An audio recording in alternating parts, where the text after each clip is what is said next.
Central research institute of Unani medicine के former director incharge doctor S J. Hussain ने BBN के नुमाइंदे सैयद जमील अहमद से बात करते हुए दिल के अमराज और दीगर बीमारियों से बचाव और उसके इलाज के बारे में तफसीलात बताई। आदाब नाजरीन, बीबीएन न्यूज़ चैनल में आपका इस्तकबाल है। मैं हूं सैयद जमील अहमद। आज मैं आया हूं डॉक्टर सैयद जलील हुसैन, जो कि यूनानी रिसर्च सेंटर एर्रागड्डा हैदराबाद के फार्मर डायरेक्टर रह चुके। आइए मैं आज उनसे आपकी बात कराने की कोशिश करूंगा। जिस किसी को भी हार्ट के सिम्टम्स यानी हार्ट ब्लॉकेज वगैरह या हार्ट के कोई भी सिम्टम्स अगर पेशेंट महसूस कर रहे हैं तो वो इमीडिएट एलोपैथी की तरफ आगे बढ़ रहे हैं। तो आप यहाँ पर यूनानी के ज़रिए, यूनानी मेडिसिन के ज़रिए ये हार्ट ब्लॉकेज वगैरह, ये हार्ट डिसीज़ के जो ट्रीटमेंट कर रहे हैं, इसके बारे में कुछ आपके ख़यालात। देखिए, सबसे पहली बात तो ये है कि आजकल इतना अट्रैक्शन हो गया मॉडर्न साइंसेस में कि जाहिर बात है कि बहुत से लोगों को आज भी ये नहीं पता है कि यूनानी में इतना अच्छा इलाज मौजूद है। ये हिंदुस्तान में सबसे पहली मर्तबा 1972 में जब मैं पोस्ट ग्रेजुएशन कर रहा था तो उस ज़माने में मैं यही टॉपिक को सेलेक्ट किया था जो ब्लॉकेज का है। जब उस ज़माने में ब्लॉकेज महल्ले में कहीं एक आध केस हुआ करता था तो उस ज़माने में मैं ये सेलेक्ट करके इसी पे काम शुरू करा था, इसी के फार्मूले बनाया और इसी पे काम करा और बहुत सक्सेस मिली थी।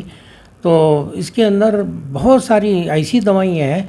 इब्ने सना का एक बुकलेट है कि जो सिर्फ इसकी दवाओं के ऊपर उसमें ज़िक्र मिलता है, हार्ट की दवाओं के ऊपर पूरा रिसाला उसके ऊपर ही है। तो इसका मतलब ये है कि उस ज़माने से ऐसी दवाइयाँ मौजूद थीं जो हार्ट में काम करती हैं, लेकिन हमारे लोगों की थोड़ी सी कमी ये रह गई कि उसके ऊपर ज़्यादा काम नहीं करे। चूँकि रिसर्च का डिपार्टमेंट पहले नहीं था। जब 72 में सबसे पहले हिंदुस्तान में जब शुरू हुआ पोस्ट ग्रेजुएशन तो पहले बैच में ही मेरा एडमिशन हो गया था। तो चूँकि मैंने इस पर रिसर्च शुरू करा तो यही टॉपिक लिया था, हार्ट का टॉपिक। तो हार्ट के टॉपिक में यही, क्योंकि आजकल यही ऐसा है, बहुत रिस्की सा है, ये मर्ज़ है जिसके अंदर थोड़ी देर के अंदर अटैक आता है, सेकंड्स के अंदर आदमी की मौत भी वाक़ हो जाती है। अब चूँकि अट्रैक्शन चूँकि मॉडर्न साइंस का है तो ज़ाहिर बात है कि लोगों को ये पता भी नहीं है कि यूनानी में इस तरह का इलाज है। तो सबसे पहले तो आदमी एकदम एलोपैथिक हॉस्पिटल ही चला जाता है। अब वहाँ जाता है तो जो आजकल का सिस्टम है, एक तो महंगाई इतनी ज़्यादा है और फिर ये इलाज भी बहुत महंगा है, क्योंकि एलोपैथिक सिस्टम के अंदर दुनिया भर के टेस्ट किए जाते हैं पहले, उसके बाद ही पता चलता है कि ये मरीज़ को ब्लॉकेज है, नहीं है, हार्ट वीक है या हार्ट में कोई मर्ज़ है। टेस्ट के बाद में ही पता चलता। चूँकि हमारा सिस्टम ऐसा है कि हमारे पे उस ज़माने में कोई टेस्ट इस तरह के ज़्यादा हुआ नहीं करते थे। सब जो भी करते थे नब्ज़ देख के करते थे या उसके सिम्टम से पता लगाया जाता था। और मैं भी, मेरे पास भी ऐसा टेस्ट का कोई सिस्टम नहीं है। मैं भी ज़्यादातर पेशेंट को नब्ज़ देख के ही बताता हूँ कि आपको ब्लॉकेज है, नहीं है। तो ब्लॉकेज अगर निकलता है अगर किसी पेशेंट के अंदर, बहुत आसान इलाज है, बहुत सस्ता और आसान इलाज है। ब्लॉक को डिज़ॉल्व कर देना है, मकसद ये है। क्योंकि बाज़ डॉक्टर आज भी ये नहीं मानते कि नहीं भाई ब्लॉक है तो ऐसा डिज़ॉल्व होता ही नहीं। कोलेस्ट्रॉल में क्या दवा देते हैं आप लोग? कोलेस्ट्रॉल में जो दवा देते हैं डिज़ॉल्व भी करने की दवा देते हैं, और इसमें भी बेसिक चीज़ कोलेस्ट्रॉल ही होता है। कोलेस्ट्रॉल के साथ दो चीज़ें और मिलती हैं, कैल्शियम मिलती हैं, प्लेटलेट मिलते हैं, तब तीन चीज़ मिलने के बाद ब्लॉक बनता है और ये ब्लॉक को ही डिज़ॉल्व किया जाता है। और हमारा काम भी यही है कि वो दवा के ज़रिए से हम ब्लॉकेज को डिज़ॉल्व करते हैं। तो ये डिज़ॉल्व होता है। अब सीवियरिटी के हिसाब से या ब्लॉक की सख्ती के एतबार से, अगर बहुत पुराना ब्लॉक है तो ज़ाहिर बात है सख्त हो जाएगा, तो उसको निकालने में थोड़ा वक्त लगता है। 3 महीने 4 महीने में इंशाल्लाह ब्लॉकेज 3 रहने दीजिए, 4 रहने दीजिए, सब ब्लॉक ख़त्म हो जाते हैं। मतलब जैसे कि ब्लॉकेज है, ब्लॉकेज पे आप जब से आपके सर्विसेज रहे तो मुझे जानना यह है कि आपकी सर्विस में आपके पास यहाँ पर जो पेशेंट्स आते तो क्यूर कितने परसेंटेज क्यूर हुआ है अभी तक ये पेशेंटों में? 100% क्योर है। कोई भी पेशेंट ऐसा नहीं है कि जो इसको फ़ायदा नहीं हुआ होगा। फ़ायदा भी जो है दवा स्टार्ट करते, जैसे बाज़ वक़्त ऐसा होता है कि अटैक के कंडीशन में हॉस्पिटल ले जाते हैं। बाज़ लोगों को मालूम रहता, करीबी जानने वालों में किसी में एक से दूसरे को पता चल जाता कि इनके पास दवा बहुत अच्छी है। वैसे वक्त में अटैक के कंडीशन में अगर मेरे पास अगर आ गए, एक ही खुराक पिलाऊंगा, उसी में पेशेंट उठ के बैठेगा, चलता फिरता रहेगा। एक ही खुराक के अंदर। जैसे एलोपैथिक में भी इंजेक्शन वगैरह देते हैं, उसी तरह मेरी भी दवा मगर पिलाना पड़ेगा, उससे एक ही खुराक के अंदर फ़ायदा शुरू हो जाएगा। सर और एक चीज़ ये है, मासूम पैदा हुए सो बच्चों में भी ये हार्ट डिसीज़ वगैरह ऐसे कुछ ऐसे चीज़ होते हैं जो मतलब उनके दिल में सुराख होना, कुछ ऐसे ऐसी वो रहते हैं, इसके बारे में आप क्या बोलेंगे सर? हाँ, इसके बारे में भी यही है कि अब चूँकि छोटे बच्चे हैं तो उसके अंदर दिल में सुराख तो पैदाइशी तौर पे एक डिफेक्टिव तौर पे बच्चे पैदा होते हैं, तो उसमें तो एलोपैथिक इलाज में सीधे सीधे ऑपरेशन है और उसके अलावा कोई इलाज नहीं है। अगर मेरे इलाज में जब आता है पेशेंट तो बच्चे के सिम्टम्स कुछ भी नहीं रहेंगे। जैसे बच्चे में बार बार बीमार पड़ना है, बुखार, खांसी, नज़ला, ये बार बार होता है बच्चों में, ऐसे हार्ट के दिल में सुराख वाले केसेस में, तो वो कोई सिम्टम नहीं रहेंगे, बच्चा खेलता कूदता रहेगा, वज़न भी ऐसे केसेस में नहीं बढ़ता। मेरी दवा अगर इस्तेमाल करने लगेगा तो 1 महीने के बाद में वज़न बढ़ना भी शुरू हो जाएगा। चूँकि ब्लॉक है तो बंद होने में वक्त लगेगा, 6 महीने भी लग सकते हैं, साल भी लग सकता है। सब ये यूनानी मेडिसिन, मतलब अभी आप बता रहे थे कि उसका मेरे पास पहली खुराक में ही किसी के अगर ब्लॉकेज है तो वो कम हो जाते हैं, और फिर इसका ये बताइए क्या सर, इसके साइड इफ़ेक्ट्स भी अगर ऐसा कुछ होते हैं क्या? नहीं, साइड इफ़ेक्ट तो मेरी या डॉक्टर की कमज़ोरी की वजह से साइड इफ़ेक्ट आएंगे। पेशेंट के सिम्टम्स को अगर पूरी तरह हम नहीं समझ के अगर कोई दवा देते हैं तो साइड इफ़ेक्ट आएंगे। मेरी हार्ट की दवा में कोई साइड इफ़ेक्ट नहीं रहेगा। पहली खुराक लेते ही पेशेंट को आराम होना शुरू हो जाएगा, तो आराम ही होता रहेगा। यूनानी में और दूसरे डिसीज़ भी है क्या, आप उनके लिए भी आप ट्रीटमेंट करते हैं यहाँ पर? हाँ, कई पेशेंट आते हैं इस तरह के। एक तो सबसे ज़्यादा तो कॉमन शुगर है, शुगर के पेशेंट बहुत आते हैं और मेरी दवा बहुत अच्छी है, मैं तारीफ़ नहीं कर रहा हूँ, लेकिन बहुत है। खाली काउंटर से पेशेंट लेके चले जाते हैं, तो बहुत से वक्त में शुगर की दवा एलोपैथिक बंद भी हो जाती है बहुत से केसेस में, और मेरी दवा का इफ़ेक्ट इतना ज़्यादा रहता है कि इंसुलिन की डोज भी कम हो जाती है।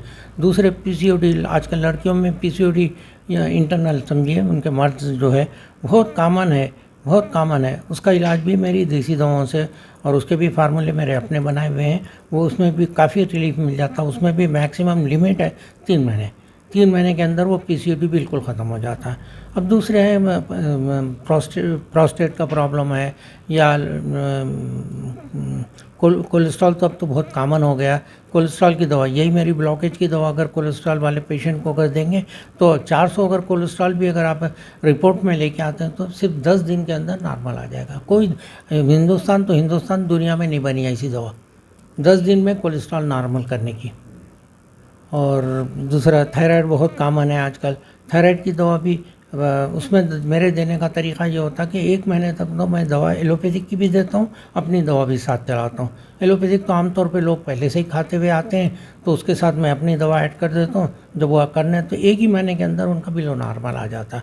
बिलो नॉर्मल जब आ जाता है तो फिर एलोपैथिक दवा थोड़ी करके कम करना शुरू करता हूँ, तो ऐसा 2, 3, 4 महीने के अंदर थायराइड की टोटल दवा एलोपैथिक बंद हो जाती है।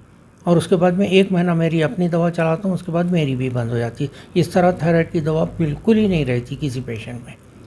और ऐसे कॉमन मर्ज तो दूसरे हैं, पुराने भी मर्ज हैं, जोड़ों के दर्द के मर्ज हैं, ये तो बहुत कॉमन है, ये तो सब अब आजकल हर घर में मौजूद है इस तरह के केसेस।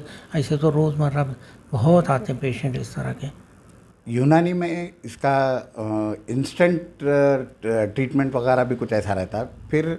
और दूसरी चीज़ ये है, मतलब लोग अक्सर यूनानी बोलते ही, यूनानी मेडिसिन, अरे भाई परहेज़ बहुत ज़्यादा रहता है इसमें, ये नहीं खाना वो नहीं खाना।